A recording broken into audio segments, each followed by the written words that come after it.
Salut tout le monde, c'est Simon, je vous retrouve pour une nouvelle vidéo. On va s'attaquer au championnat italien. Bon, ça va être certainement la seule vidéo du jour, oui même ça sera la seule vidéo du jour niveau foot. Je reviendrai demain, on aura pas mal d'accumulation de vidéos quand même demain. Il y aura la CAN, il y aura peut-être l'Asie, je sais pas, je suis pas sûr encore de faire une vidéo sur le championnat, sur la Coupe d'Asie, parce que ça m'intéresse pas fortement à vrai dire.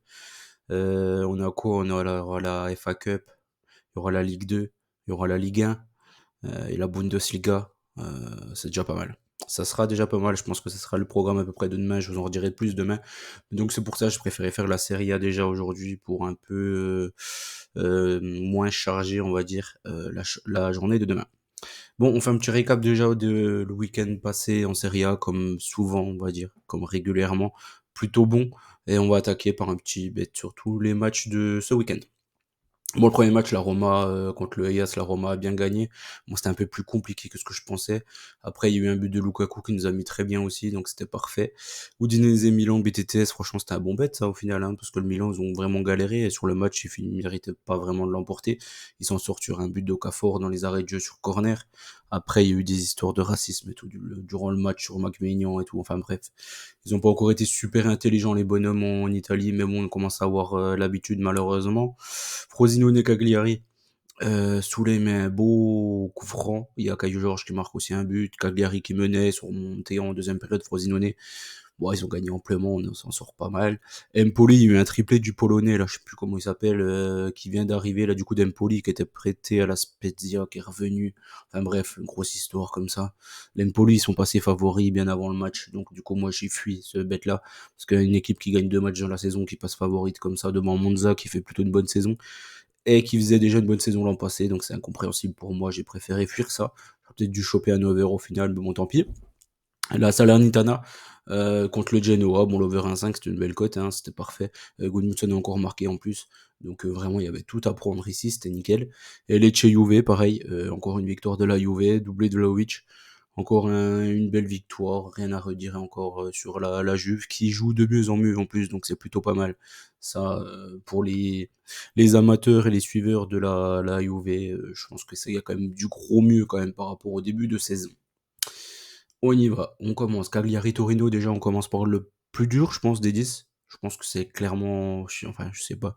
Mais oui, pour des 5, c'est clair, et je pense même des 10, ça doit être le bet le plus dur ici. Pourquoi? Parce que moi, je joue un nul. Je sais pas trop qui après est favori des deux. Je me dis quand même si Cagliari à domicile, ils perdent quasiment jamais, le Taureau, ils perdent pas au final tant que ça hein, contre les équipes un peu faibles. Ils ramènent souvent des points, souvent des nuls, donc c'est pour ça que je suis parti sur un nul, comme vous l'avez bien compris. Après, j'ai fait une double chance parce que je sais pas over ou under, j'en ai aucune idée ici.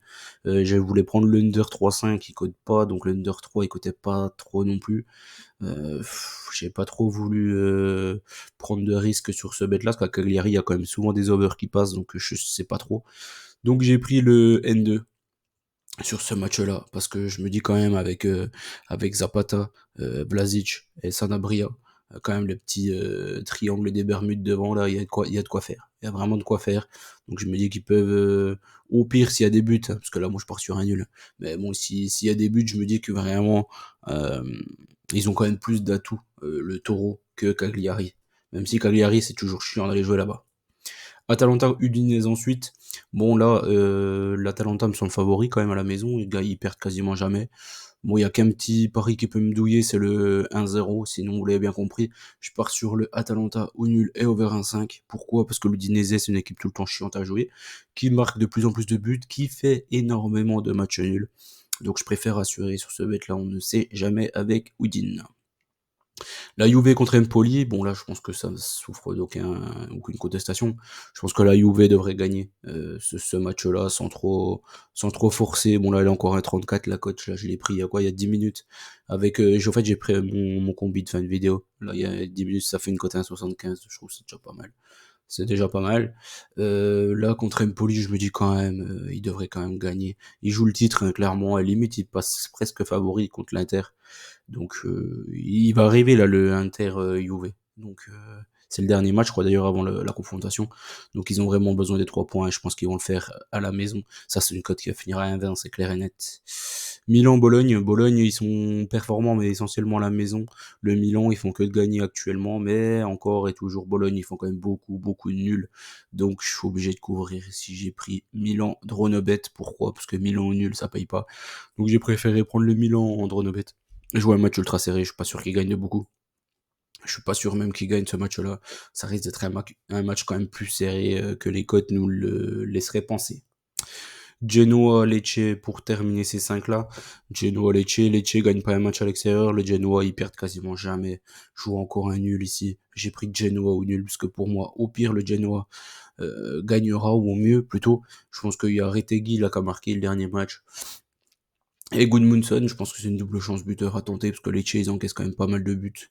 Donc je pense un petit Gudmundsson ou Retegui plus Genoa au nul. Je pense que ça pourrait être sympa, je pense, à tenter sur ce match-là. Ensuite, les 5 derniers matchs, Monza Sassuolo, Hellas Verona Frosinone, Lazio Napoli, Fiorentina Inter, Salernitana Roma. Bon, déjà là, il y a déjà plus de grosses équipes, ça devait être déjà un peu plus intéressant. Premier match, c'est Monza Sassuolo, c'est les deux équipes qui sont vraiment pas en forme, qui encaissent énormément de buts. Je suis pas parti sur un over de 5 parce que je vois un match nul, un but partout. J'ai pris le BTTS au cas où il y a une des deux équipes qui arrive à se départager de l'autre. Mais j'en suis vraiment pas sûr. Je pense que les Sassuolo, ils sont de plus en plus proches de la zone de relégation. Après, je me dis, ils ont quand même du potentiel avec Berardi, Pinamonti, Loriente. En vrai, ils ont de quoi faire. Puis Monza, en ce moment, ils encaissent beaucoup de buts. Donc je pense que les deux équipes devraient marquer sur ce match-là. Et le nul peut-être arrangerait tout le monde, parce que Monza, en ce moment, ils sont pas bons. Et puis Sassuolo aussi. Donc pourquoi pas un nul qui arrange les deux équipes. Après, Sassuolo, ils ont plus besoin de points que Monza, hein, franchement. Donc pourquoi pas tenter le N2, je sais pas trop. Non, je préfère garder le BTT sur ce match-là. Le IAS contre Frosinone. Frosinone à l'extérieur, c'est la pire équipe, ou l'avant-dernière équipe. Ils ont 2 points, je crois, à l'extérieur. Ils ont jamais gagné un match à l'extérieur. Donc ici, vous l'avez bien compris, je vois pas le IAS perdre à la maison, même s'ils nous avaient déçus contre la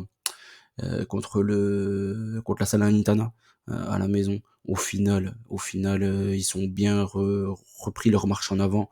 Ils ont gagné le dernier match à la maison. Ils ont fait un bon match à l'Inter. Ils ont fait un bon match à la Roma. J'ai du mal à les voir perdre à la maison contre Frosinone, même s'ils ont quand même des bons petits joueurs Frosinone. Caio Jorge Soulé, c'est pas mal, hein, c'est pas mal.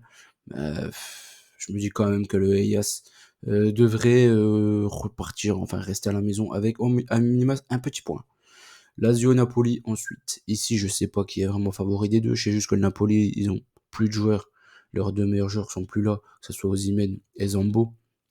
La Lazio, ils sont pas bons depuis le début de la saison. Avec eux, c'est que des purges sur purges. Là, je me dis que l'une comme l'autre, ça risque d'être une purge. J'ai pris un petit avantage Lazio parce qu'ils sont à la maison, mais j'ai préféré prendre l'under. 3 buts. Je vois pas beaucoup de buts ici. Je vois pas qui peut marquer en fait. Simeone, Raspadori, Gvara. L'autre côté, Chiro, je suis même pas sûr s'il joue actuellement. Franchement, ça me fait pas rêver, moi. Il n'y a pas de plus une grosse armada. Je pense que même si ça peut faire 0-0, ça ne me surprendrait pas plus que ça ici. La Fio contre l'Inter ensuite. La Fio contre l'Inter. L'Inter, de toute façon, là, ils ont fait une grosse super coupe. Hein. Ils ont vraiment surdominé les deux équipes qu'ils ont affrontées. Là, la Fio, ils avaient perdu contre le Napoli, c'était pris une trempe. La Fio, ils ont beaucoup de résultats en trompe-l'œil, ils gagnent souvent à 0, mais en concédant énormément d'occasions. Donc là, ici, je vois pas l'Inter perdre clairement. Je me méfie toujours du match nul. Donc j'ai pris le X2 et over 1.5 au cas où il y a un petit 1-1, mais j'ai pris une victoire 2-1 de l'Inter. La Salaire contre la S-Rom. Maintenant, et pour terminer, ici, je vois un match plutôt ouvert avec la Salernitana, surtout à domicile. En général, ils marquent des buts. La Roma, le dernier match, ils ont montré qu'ils ouvraient plus le jeu.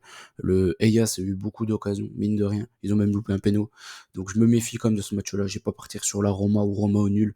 Je prends l'over 1.5. Je pense que pour moi, c'est un bet évident sur ce match-là. En bet, du coup, j'ai gardé ça. La Roma, je vois du but au minima dans le match. Et la Juve.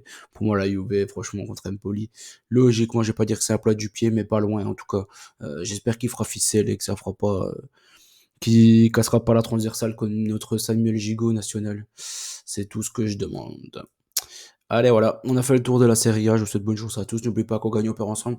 Et je vous retrouve demain pour pas mal, vraiment pas mal de vidéos. Donc soyez prêts. Bonne soirée à tous.